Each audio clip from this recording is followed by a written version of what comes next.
दुर्गा के चंगुल से मैंने एक असुर को बचा लिया। राव का मतलब जीव होता है, ब्राह्मण नहीं। तुम्हारे व्रत की तुम आखी आंख। लोग पद लोलुपता के कारण सामाजिक आंदोलनों को बेच देते। राह गद्दार अफसर मिलेंगे, सरे राह गद्दार अफसर मिलेंगे, तहे आस्तीन के खंजर मिलेंगे। बहुत तुझको ऐसे भी रहबर मिलेंगे जिन्हें सिर्फ याद रास्ता बुलाना, मुसाफिर कहीं राह मत भूल के पोषक हैं। राजेंद्र प्रसाद कल शपथ लेने वाले हैं। 101 ब्राह्मणों को बनारस से बुलाया है।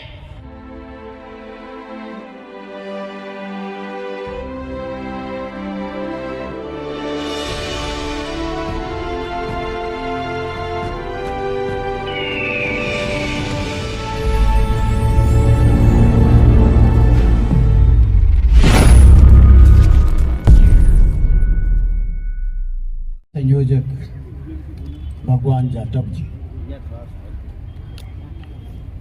मैं और भंते आनंद भी करीब 47 वर्ष से लगातार समाज के बीच में काम कर रहे हैं। हम बहुत भी चूक कम हैं, लेकिन सोशल एक्टिविस्ट ज्यादा हैं। समस्या बहुत गंभीर है। सारे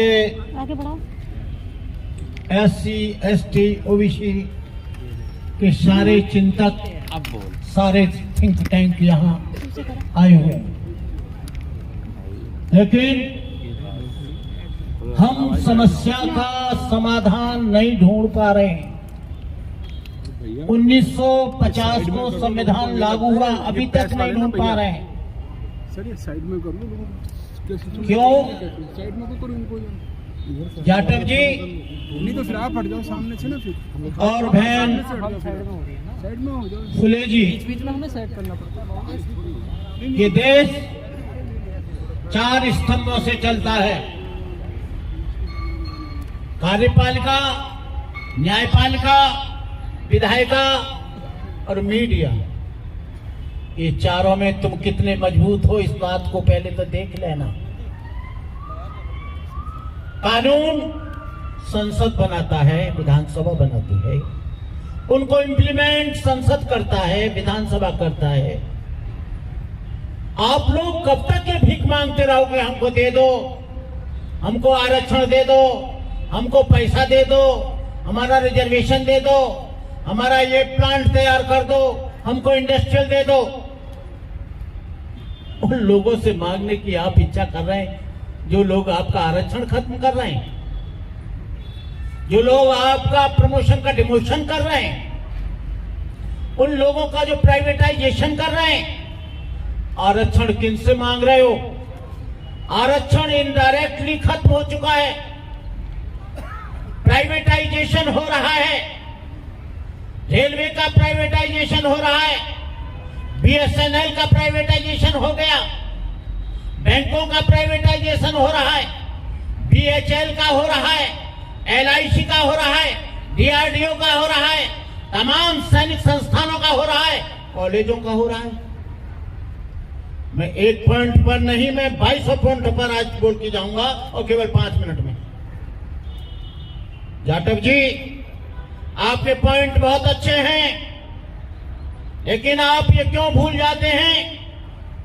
ये देश विधायिका से चलता है, ये देश कार्यपालिका से चलता है, न्यायपालिका से चलता है।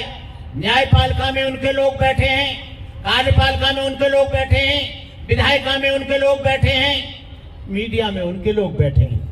आप चिल्लाते रहना। मैंने देखा है कि आपने बहुत से संगठनों की मदद की है। मैं आपको 45 वर्ष से जानता हूं।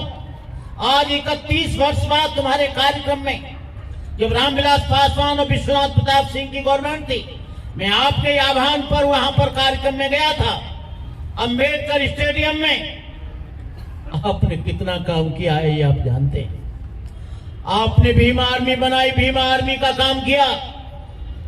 आपने दलित पैंथर का काम किया, आपने लाड बुद्धा क्लब का काम किया, आपने DS4 का भी काम किया। DS4 को बनाने वाला व्यक्ति आपके घर में आया सबसे पहले आपने मदद की।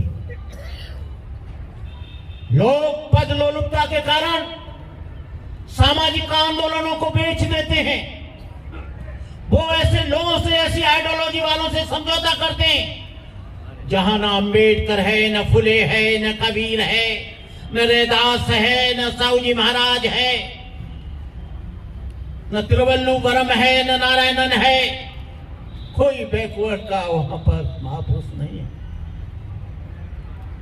आपने भीम आर्मी में काम किया, मैंने किया, उसका हश्र क्या हुआ? मैंने दलित पैंथर में काम किया, उसका हश्र क्या हुआ? DS4 में काम किया, उसका हश्र क्या हुआ? लॉर्ड बुद्धा क्लब में काम किया।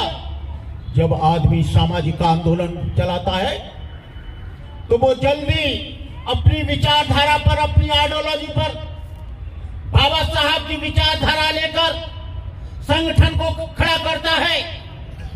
फिर वो सावरकर और दीनदयाल उपाध्याय की विचारधारा में चला जाता है। यहां मिशन विशन से, समाज से कोई लेना देना नहीं।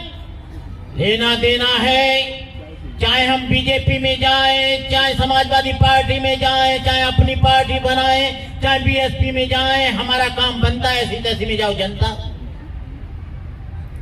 सरे राह गद्दार अक्सर मिलेंगे, सरे राह गद्दार अक्सर मिलेंगे, तहे आस्तीन के खंजर मिलेंगे। बहुत तुझको ऐसे भी रहबर मिलेंगे जिन्हें सिर्फ याद रास्ता बुलाना, मुसाफिर कहीं राह मत भूल जाना। बीजेपी में जाकर वो तलाश रहा है अम्बेडकर को, बीजेपी में जाकर तलाश रहा है वो आरक्षण को, बीजेपी में जाकर तलाश रहा है वो नौकरियां, बीजेपी में तलाश रहा है वो अपना सामाजिक उत्थान। जब बाबा साहब ने राजेंद्र प्रसाद के हाथ में संविधान दिया, बाबा साहब के जो 40 वॉल्यूम है उनको पढ़ना, तो आचार्य कृपलानी और बाबा साहब डॉक्टर अंबेडकर संसद से बाहर आ रहे। बाबा साहब बहुत खुश थे। आचार्य कृपलानी ने पूछा, आज doctor Ambedkar, today you are very happy, what happened, क्या हुआ? उन्होंने कहा, मुझे जो करना था मैंने कर दिया, जो होना था वो हो गया। जो सदियों से लोग से जो शिक्षित नहीं थे उनको शिक्षित बनाने के लिए अधिकार दे दिया, जो सदियों से गुलाम थे उनकी बेड़ियां काट दी, जो सदियों से अच्छा कपड़ा नहीं पहन सकते थे, अच्छे मकान में नहीं रह सकते थे, लोगों को दे दिया। लेकिन ताली मत बजाओ, जब बाबा साहब दोबारा आए संविधान देकर, तो बाबा साहब एक कोने में बैठकर रो रहे थे, बड़े उदास थे। नानक चंद्र दत्तू ने पूछा, बाबा साहब अंबेडकर, आपने तो बहुत अच्छा काम कर दिया, रो क्यों रहे हो? बाबा साहब अंबेडकर ने कहा, मैंने ऐसे लोगों के हाथ में संविधान दिया है जो मनुवाद के पोषक हैं। राजेंद्र प्रसाद कल शपथ लेने वाले हैं, 101 ब्राह्मणों को बनारस से बुलाया है, उनके पैर धोकर उनका आचमन लेंगे। उस आदमी से क्या अपेक्षा की जा सकती है कि वो संविधान के नियमों का, अनुच्छेद का, आर्टिकल नंबर का वो इंप्लीमेंट करेंगे? इंप्लीमेंट नहीं हुआ। यदि इंप्लीमेंट होता तो आपको बता दें, कासवती में दूल्हे की बारात को रोका गया। दलित सरपंच को, जो शेड्यूल कास्ट का था, महिला, मध्य प्रदेश में, राजस्थान में झंडा नहीं फहराने दिया गया। जगन्नाथपुरी के मंदिर में इस आदमी को, रामनाथ कोविंद को जाने नहीं दिया। उस समय मैं जगन्नाथपुरी में ही था।